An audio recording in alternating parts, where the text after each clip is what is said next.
उन्हाळ्यामध्ये त्रासदायक ठरणारी एक समस्या म्हणजे घामोळी येणं. सो घामोळी येण्यामागे काय काय कारणं असू शकतात आणि त्यासाठी काय ट्रीटमेंट तुम्ही केली पाहिजे ह्या संदर्भात मी या व्हिडिओमध्ये बोलणार आहे. सो बघा, घामोळी येणं हे खूपच कॉमन आहे, पण बऱ्याच जणांना माहिती नाही की ह्यामागे काय काय कारणं असू शकतात. सो सर्वात पहिलं जे कारण आहे ते म्हणजे अतिप्रमाणात घाम येणं. तुम्हाला खूप जास्त घाम येत असेल तर तो घाम त्वचेच्या छिद्रामध्ये अडकतो आणि त्यामुळे मग घामोळी येऊ शकतात. त्यानंतर दुसरं जे कारण आहे ते म्हणजे तुमची त्वचा जर खूप तेलकट किंवा ऑइली असेल तर त्यामुळे काय होतं, खूप जेव्हा घाम येतो तेव्हा जे काही पोल्युशनचे पार्टिकल्स असतात किंवा धूळ असते ती त्वचेवर साचल्याने छिद्र जी आहे ती ब्लॉक होऊन जातात आणि घामोळीचा त्रास होऊ शकतो. त्यानंतर पुढचं जे कारण आहे ते म्हणजे सिंथेटिक क्लोथ्स. म्हणजे तुम्ही कॉटनचे कपडे न वापरता सिंथेटिक कपडे वापरत असाल तर घाम जो आहे तो वाळत नाही आणि त्वचेवरच राहून जातो आणि म्हणूनच त्वचेवर फंगल इन्फेक्शन होऊ शकतात किंवा घामोळी सुद्धा होऊ शकते. त्यानंतर पुढचं जे कारण आहे ते म्हणजे डिहायड्रेशन. उन्हाळ्यामध्ये खूप जास्त प्रमाणात शरीराला पाण्याची गरज असते आणि जर तुम्ही पाणी कमी पित असाल तर त्वचा जी आहे ती कोरडी होते आणि घामोळीचा त्रास होऊ शकतो. अशी ट्रीटमेंट काय केली पाहिजे?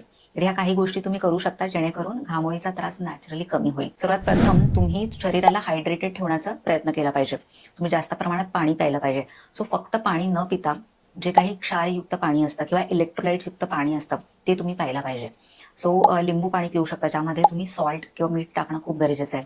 त्यानंतर कोकम सरबत, नारळ पाणी आहे किंवा ताक, अशा गोष्टी तुम्ही घेऊ शकता. पण नेहमी लक्षात ठेवा, यामध्ये साखर न टाकता तुम्ही मीठ टाकू शकता.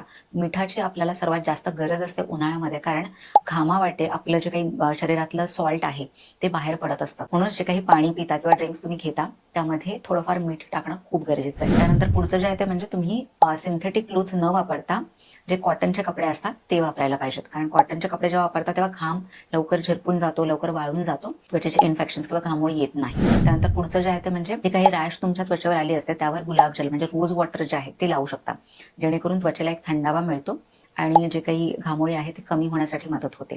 त्यासोबतच तुम्ही ॲलोवेरा म्हणजे कोरफड जे आहे त्याचा जेल तुम्ही लावू शकता. तो कोरफड सुद्धा खूप थंड असते, त्वचेला हायड्रेटेड ठेवते आणि रॅश सुद्धा कमी होण्यासाठी मदत होते. त्यासोबतच जर तुम्हाला गरमीमध्ये फंगल इन्फेक्शन होत असतील तर तुम्ही काय करा, जे काही तुमचं आंघोळीचं पाणी आहे त्यामध्ये तुम्ही टी ट्री ऑइल जे आहे ते टाकू शकता किंवा कडुलिंबाचा जो पाला असतो तो तुम्ही तुमच्या अंघोळीच्या पाण्यामध्ये टाकू शकता. तर इन्फेक्शन कमी होण्यासाठी मदत होते. टी ट्री ऑइल किंवा कडुनिंबाची पानं जी आहेत ती जंतू संसर्ग कमी करण्यासाठी मदत करतात. सो ह्या गोष्टी तुम्ही फॉलो करू शकता जेणेकरून स्किनचे इन्फेक्शन किंवा घामोळे आहेत कमी होण्यासाठी मदत होईल. सो हा व्हिडिओ तुम्ही सर्वांसोबत नक्की शेअर करा.